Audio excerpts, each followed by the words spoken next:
Since the beginning of this year, a strong social mass movement has developed in our neighboring country France against the pension reform plans of the neoliberal President Macron. Millions of people took part in street mobilizations, and strikes paralyzed various industries, in some cases for weeks, and there were militant clashes with state power. Many leftists in Germany and beyond looked enviously to France. But for some weeks now, hardly anything has been heard of the struggle against the pension reform, which was passed by the parliament in mid-April. Is the movement dead? And if not, where does it stand today? To answer these questions, we conducted an interview with our comrade Guillaume from France in mid-May. He is a member of our French sister organization Union Communiste Libertaire, UCL, and active in the CGT Union. We believe his report offers an exciting perspective from inside the movement, highlighting the strengths and weaknesses and thus also providing valuable insights for the class struggle in Germany. So, first question, who are you and where are you politically active? Hey everyone, Entschuldigung, ich spreche kein Deutsch, so I'll speak in English. So I'm Guillaume. I'm a member of UCL since it's been created. So in 2019, I was before a member of one of the two organizations who merged to found UCL. So UCL is basically a libertarian communist organization. We, let's say, come from the social anarchism current, but we also would like to integrate other traditions of the social movement and the workers' movement. But our core ideological system is social anarchism. As a revolutionary activist, I am also a union organizer, like most of our comrades in UCL, because we believe that's the first duty of a revolutionary activist is to organize the working class and the oppressed classes in general. And also, I have to.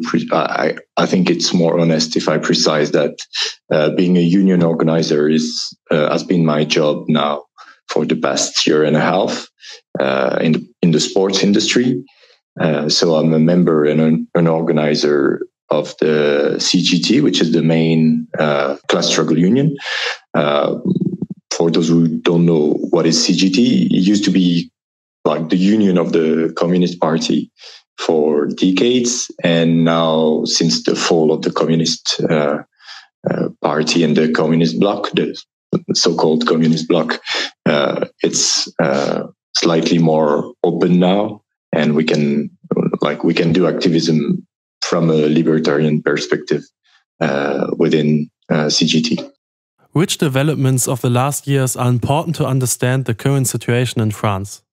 So basically, as I guess guys, you know, Macron got elected last year. He was facing the far-right party, Rassemblement National, against him. So he was rather easily elected, but not that easily. Like usually it's much more easier. It's much easier when a, let's say, classic politician faces the far right. They usually win with high scores, and he actually didn't. After that, we had the legislative elections, and he couldn't win a proper majority in the parliament. So he's now in quite a difficult situation because he doesn't really have the majority to rule the country. And it's really important in France to have such a thing. We're not used to build coalition as it can be done in parliamentary democracies like in Germany. So he got elected with the support of the left against the far right, but he was already unpopular when he get into power for the second time. So because Before that, he's been elected for 5 years already, and he led a very pro-business politics. He completely destroyed the labor code. He passed laws against the unemployed people, against the immigrants, against the public system. And he basically advocated the very liberalist policies that if you give favors to the rich and to the capitalist class, there will be results for everyone at the end. Obviously, it didn't work. So yeah, he fought really hard against the social movements like the Yellow Vest movement. I guess you guys have heard of it. And also against the environmental movement. So it created a kind of new polarization of the political scene. Before we used to know like two blocks, the left wing and the right wing. Like I grew in a world, like in a country at least, where we could not imagine that there would be other options, other political options that the right and the left. The Communist Party was already down, and we were used that either the left or the wing or the right wing was going to rule after the election. When Macron arrived in power, it completely transformed the situation. We now have like three blocks: the nationalist blocks, the far-right blocks, the, let's say, liberalist center, but mainly right, basically, wing, and a left that is getting closer to our ideas, not really our ideas. It's obviously reformist left, but it's becoming a bit more left than it used to be. So we have this new situation right now. In 2019, the former Prime Minister, Edouard Philippe, tried to impose a new reform of the pension system. And he had to face, at that time, a really massive strike, especially in public transportation, in the railway, the nationwide railway company, and in Paris transportation network. And when the lockdown happened, he withdrew. He obviously pretended not to, but he withdrew because the phase was not anymore about the pension reform, but about the worldwide pandemic. So when Macron got re-elected, he had to prove that he has the capacity to conduct economic reform. So attacking the pension system anew was a strong symbol, and it really is like something that everyone cares about in France. Like we had a good social victory with the age of retirement at 60, and it is really considered as the main claim of the social movement of the class struggle unions. Also, the pension system is part of what we call sécurité sociale, like social security, that was implemented after World War II, and it was implemented in a context with a very strong communist influence from the French resistance against the Nazis. So it also has kind of emotional and political backgrounds for many of us in the French region of the world.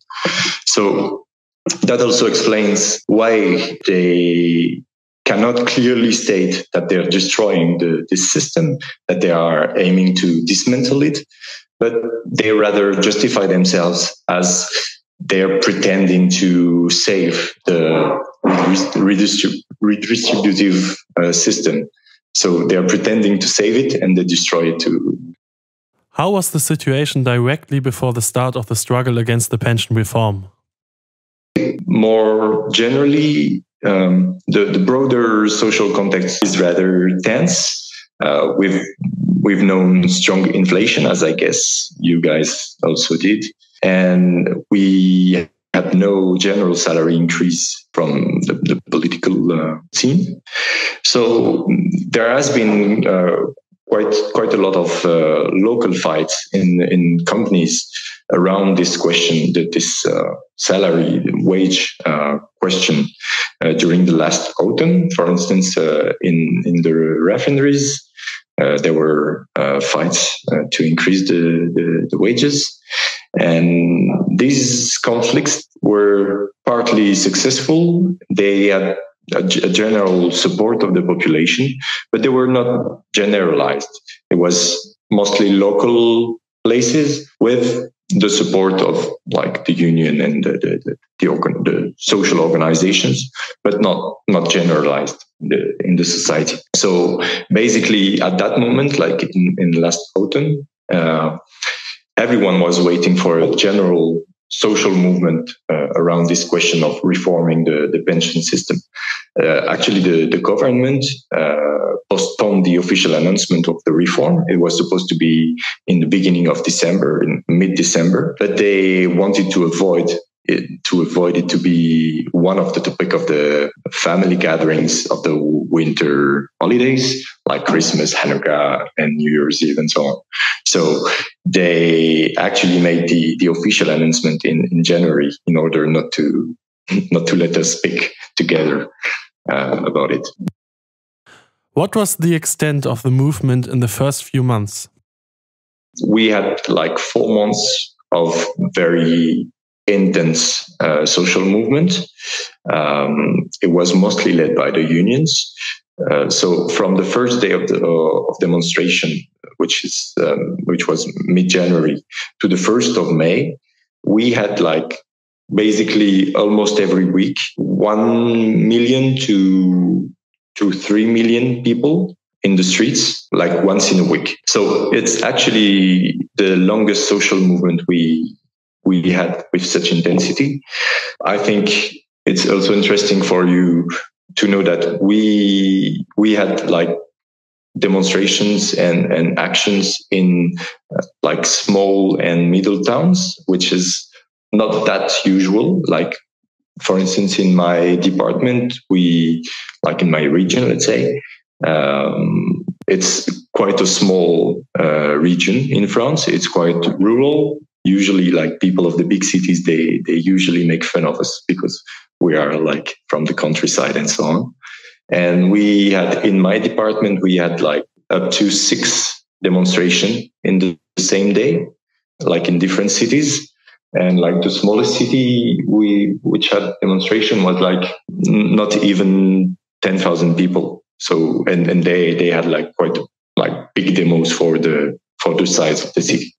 So this was like one of the most important points of the movement that we are currently knowing is that point, I guess. So aside from these demonstrations on the 7th of March, we had some sectors of the industry who began massive unlimited strikes. We had this kind of strikes in the railway sector, in the energy companies, in the refineries, obviously, the oil industry, and also in the companies who collect the waste. So part of it is state owned and other is private.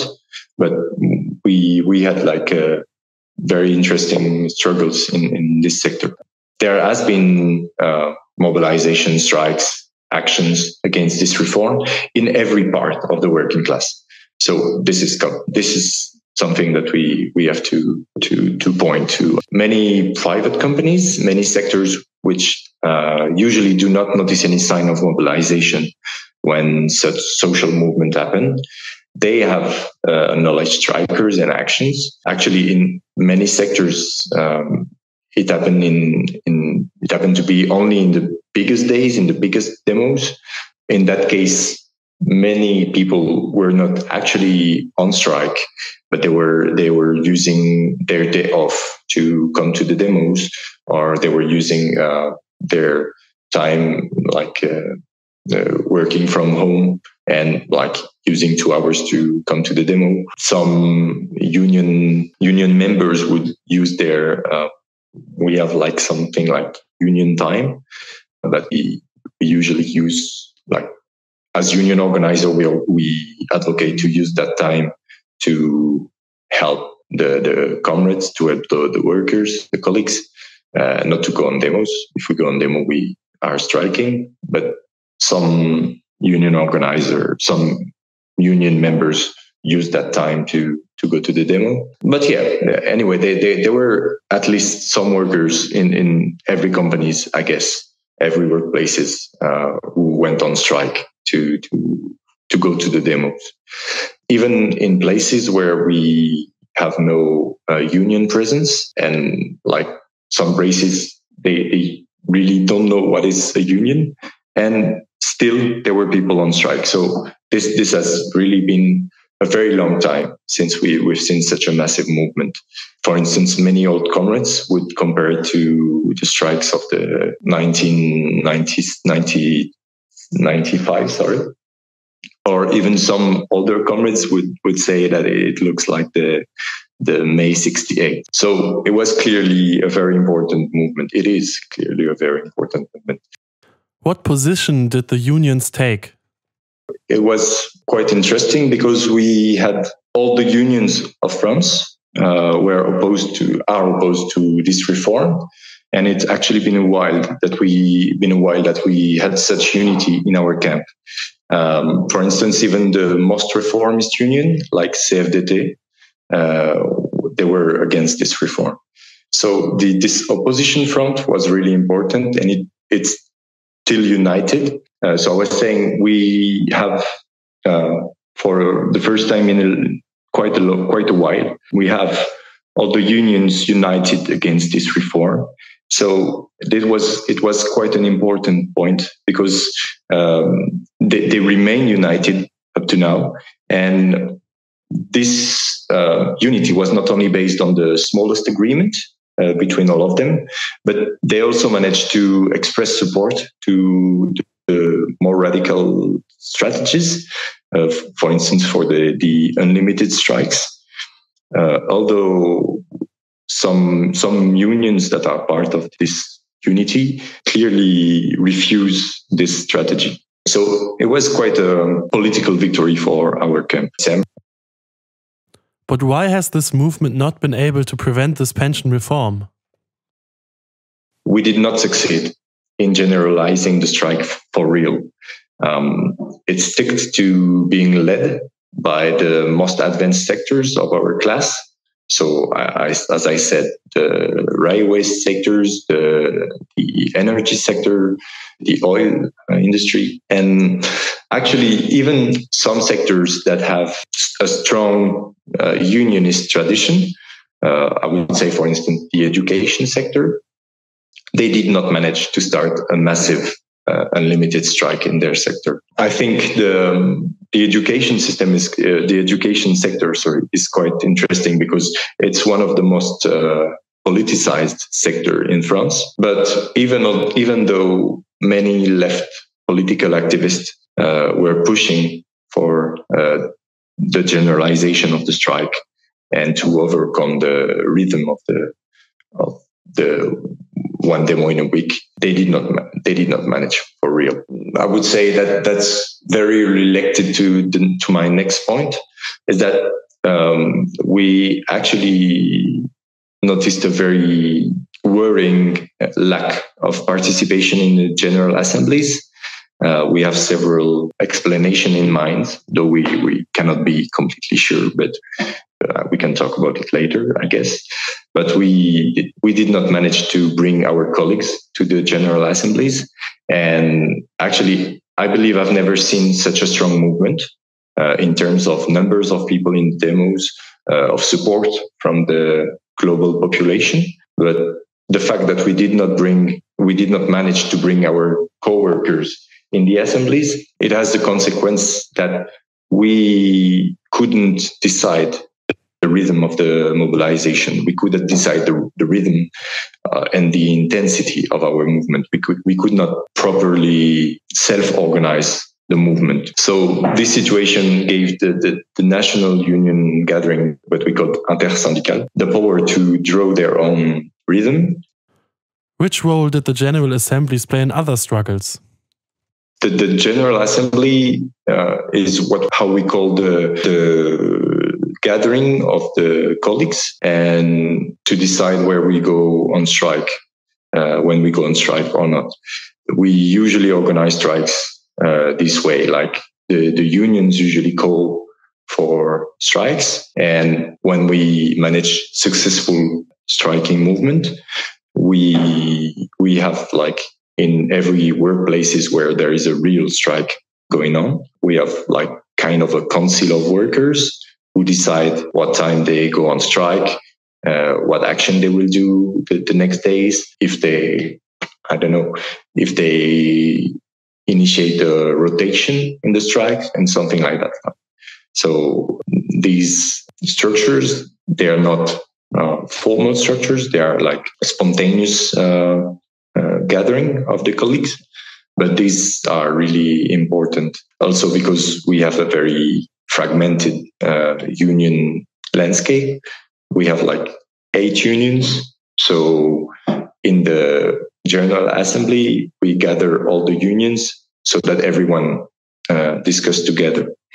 So when we don't have those kind of gatherings, the workers cannot really decide for themselves how they build the movement. So there is in France a leftist trend right now to reproach to the head of the unions that the movement is not strong enough, that they don't bring acceleration to it. We believe in UCL that it's not fair to have such a discourse. We believe that it's a collective responsibility as a class to be able to make the movement stronger, and that at least for this movement, the problem was not the radicality of the heads of the union, but more the incapacity we have not to be able to bring our colleague into more radical methods of struggle. So, for instance, this unity of unions, it called for stopping France on the 7th of March. So at that moment, we believed that would be like the good time to start having a stronger, more radical movement. And we did not manage to make the economy stop for real. We clearly managed to make a massive break to the economy, but not enough to stop it for real. Why were you not able to expand the movement to broader parts of the class? I would say the main reason is the weakness of the unions, because we're all facing the same harsh economic conditions, and still there are like the people who work in the collecting the garbage, they have the minimum wage, and still they manage to organize long-term strikes. So I would say the main issue to me is the weakness of the union organization, union structuration. And obviously beside this first issue, the context of inflation and the cost of living being more and more expensive, this clearly made it more difficult for us to bring people to being on strike and to fight and to stop having money for a long time.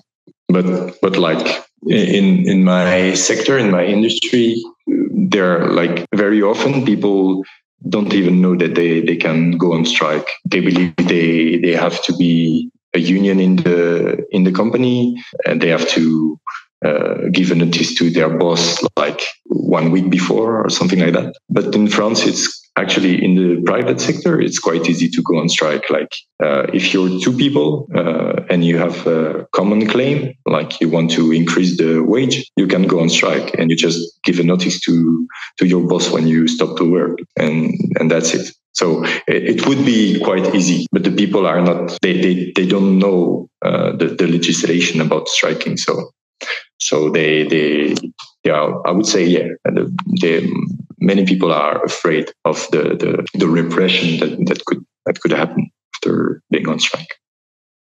Why was it possible to expand the movement in other struggles before? It was a very different cultural context. I believe that was more easy for the left to spread ideas. Like even in the intellectual spheres and cultural sphere, it was much easier, I believe, though I clearly was not there. And at that time, there was a very strong communist party, and the far left tendencies were built in opposition to that. So if I would make it a bit schematic, the Communist Party was quite strong in the industrial sectors, and the far left tendencies were strong in the youth and in the student movement.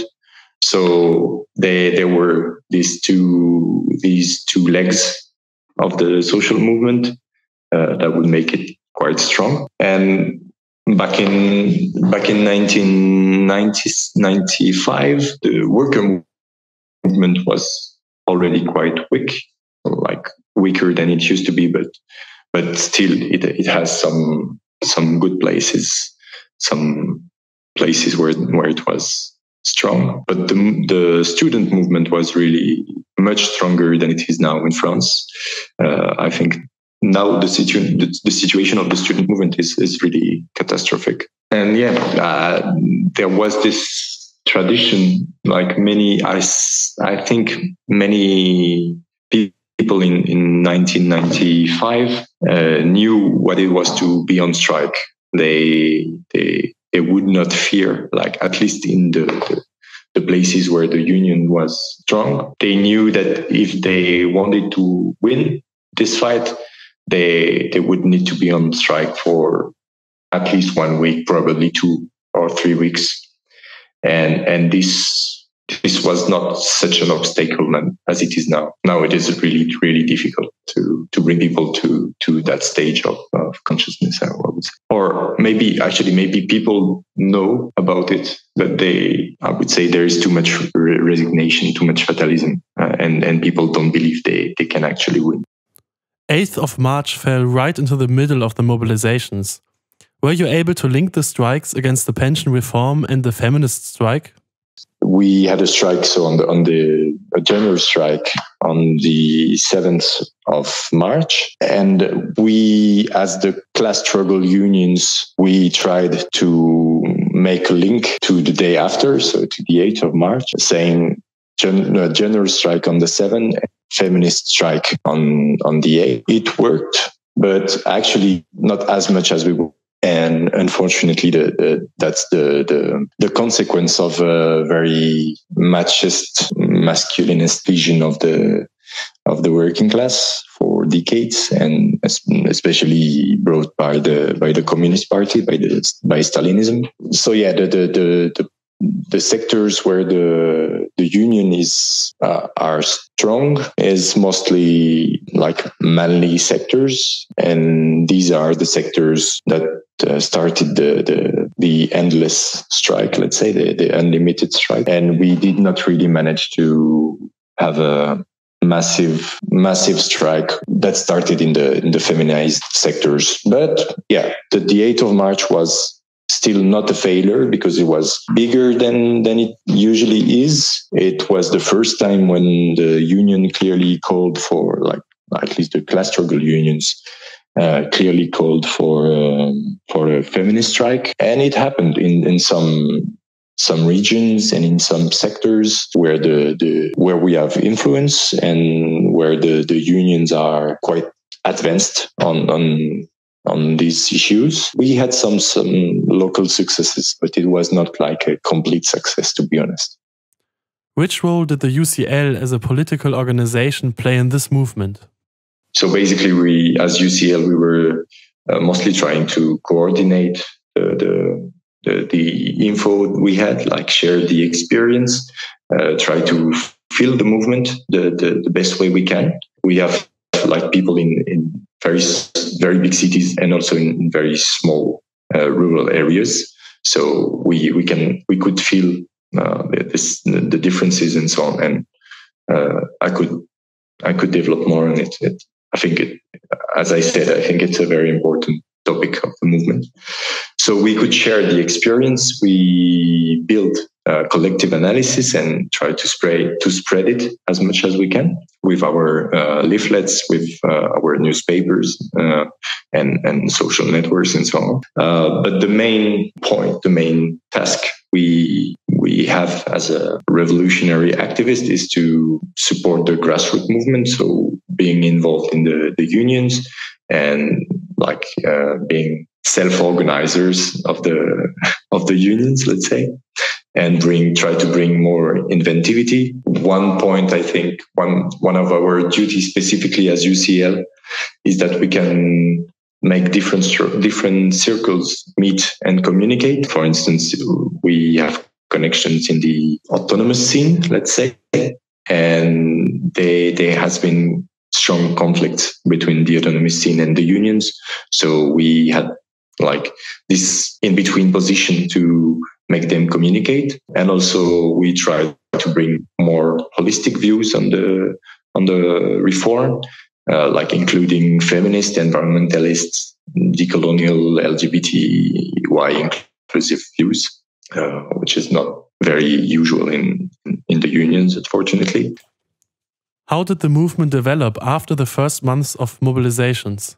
When we realized we would not be able to bring more sectors into the continuous struggle, many of us chose to reorient our efforts toward direct actions, such as blocking the roads or blocking the industrial zones, occupying official buildings or headquarters of financial companies. The energy sector initiated electrical blackouts in some strategic places. And after the 23rd of March, when Macron used the constitutional trick, 49.3 we call it, to bypass the vote of the parliament, the youth entered the movement for real.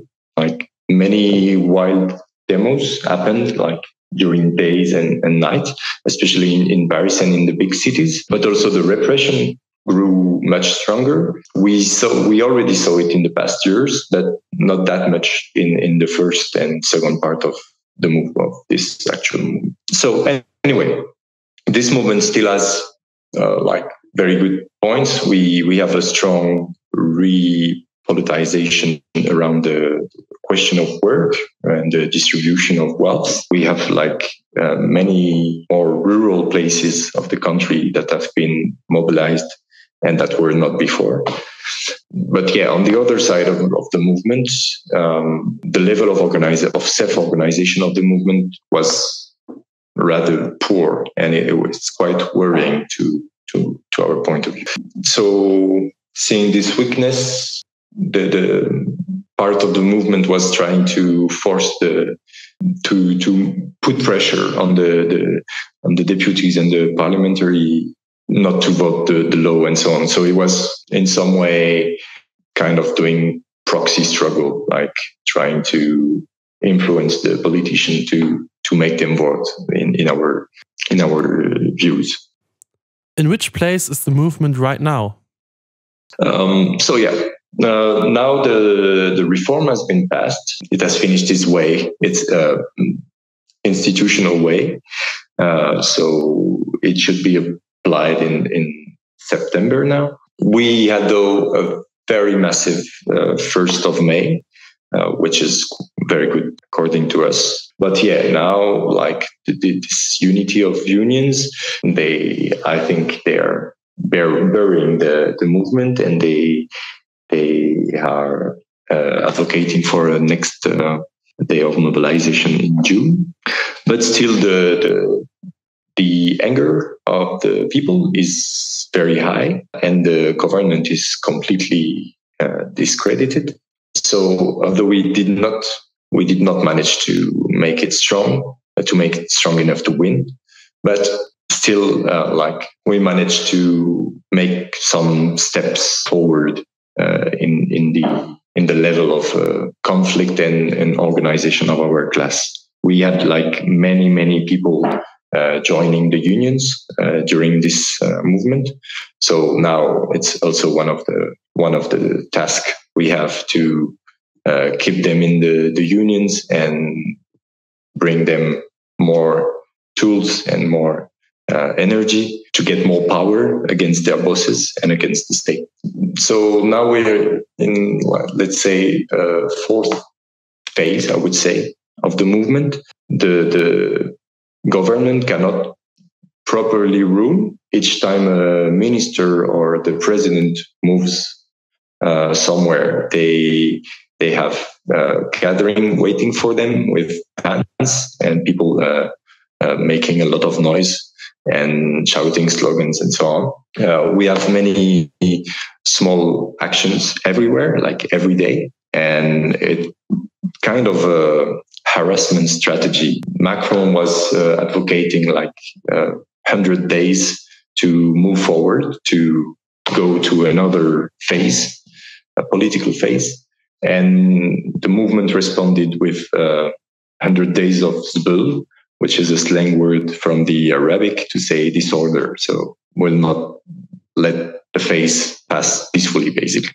So we will see what happened. I cannot pretend to know the future, but yeah, for sure the anger is still very high. So maybe something will happen in the coming month. We'll see. For instance, in the leftist scene, many were pointing at the Olympic Games as a target. The Olympic Games are going to happen in Paris in next year, and they had to gentrify a lot of part of poor neighborhoods in Paris. For it, they also implement facial recognition with cameras. So there are like many subjects around the Olympic Games that could be the base for an outburst, as it happened in Brazil, for instance, for the Football World Cup in 2014. So yeah, we'll see that could be one of the options we have. What lessons can be learned from this movement? I would say, I think one of the interesting points is that we, as I said, we managed to bring more activity. I think this social movement brought more activity in the small cities, very small cities, and that is a very good point. And I hope it will renew the social movement in these cities, because I think this is one of the key for the left in general and the social movement in particular to become stronger again. We were mostly concentrated in the big cities for too long, and we were like getting concentrated in the like high cultural classes and so on. And this can be like one of the strategic turn that we need to focus on, I guess, to regain influence in the countryside. I believe this is not a lesson only from this movement, but from we could see, for instance, in the United States with the Trump election, who I believe won thanks to the white working class of the countryside. So this is one point, I would say. The other point would be to try to understand better the reasons why we could not bring people into structures of self-organization, such as the general assemblies of workers. I believe this is really a worrying point for us. We need such structures. At least now we cannot imagine victorious struggles without such structures, and so we need to understand better what happened and why we missed on that point. We believe some stuff were broken during the pandemic, like social relationship. That's one of the reason that has been drawn to try to explain the situation. And yeah, I believe that the other main issue of this movement was the weakness of the unions in many sectors. So we have this long and hard work to rebuild the influence of the unions in every sectors, and not only just focus on the manly historical sectors of the working class. What is your perspective for the coming years? I would say, yeah, this is one of the biggest movements we've known, clearly. It's been very interesting in many ways. We do believe this movement brings to the fore the social question, and it's very important in France, as the public debate has been confiscated for years with racist polemics and stupid shits like that. So this is really good for us. But also we believe this movement brings to the fore the weaknesses of our unions. We are facing a radicalized bourgeoisie, and we cannot consider that our current class level of organization and structuration is sufficient for the coming tasks. When I say the coming task, I can say obviously there's the continuation of the war class as it has happened for the past 2 centuries against the bosses and against the state, but also the climate issue, when capitalism now is just building the conditions of our extinction, basically. So basically now that the movement is declining, I believe the real hard work for the revolutionaries is beginning now. We know what we need. We need stronger mass movements, stronger unions, and for that we need not to fall into resignation and fatalism. So we need, I believe we need political organizations to make balance, give a balance of the movement, and try to move forward and keep reinforcing, keep building the social organizations that we need. Thank you very much for taking the time, comrade. Also, thank you for listening to this podcast, and we hope you enjoyed it. Auf Wiedersehen.